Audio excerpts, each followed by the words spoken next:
My father was worthless.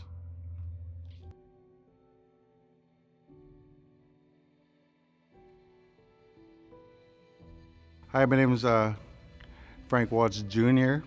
I'm the first son of my dad, Frank James Watts. My dad was a good provider. We always had food on the table. It was only when he was drinking that's when I found out about my dad's anger. And later on in the years, I found out about him being in residential school. In 1999, I was working as a youth worker in Terrace, BC, and the cops came to my job to tell me my dad died in police custody, and I just started crying right away, and I couldn't believe it. I said, what happened? And once I got to Rupert the next day, I talked to the coroner, whose name was John McNeice, and when I talked to him, he said, your dad didn't have enough alcohol in his system to die, nor did he have enough heart problems to die. But my dad had bruises on his temple and on his nose. And I got the report. What happened with my dad was the cops were calling my dad's friends to take him in. And my dad was drinking a flask of whiskey, and my dad was told to put it away. My dad didn't listen, so the two cops handcuffed my dad, and then they threw him in the police cruiser so hard that the other door opened, and they knocked my dad unconscious. So they brought my dad into the drunk tank unconscious, laid him on his back, but 20 minutes later, the other people in the drunk tank yelled for help. The guard on duty, who was a civilian, came to the door and said, I can't do nothing. I can't step into the drunk tank unless there's a clothed RCMP beside me, because that's what they have in their policy. So he just closed the door, and they let my dad choke on his vomit.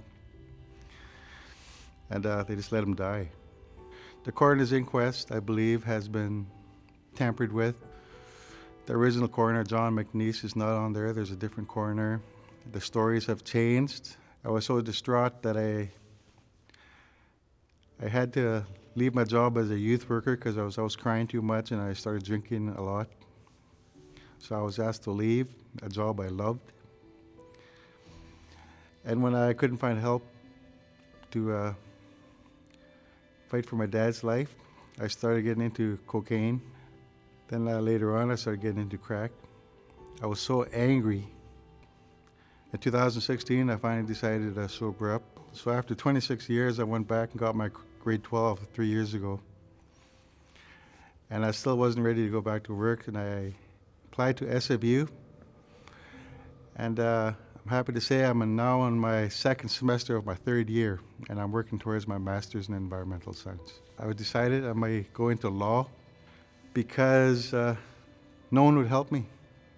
So now I'm actually want to learn the law so I can help more people in the future, because the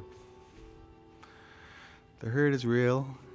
I just want to do something positive in my life now and meaningful, so I have a true purpose, because I know there's so many people out there that have lost family in wrongful deaths.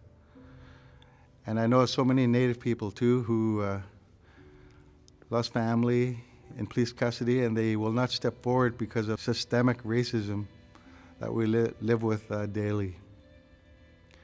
I want to show the other First Nations people that there are good allies out there that are willing to help. And I'm going to do everything in my power and my body and spirit to help move forward with this. Learn more and petition your MLA at intheirname.ca.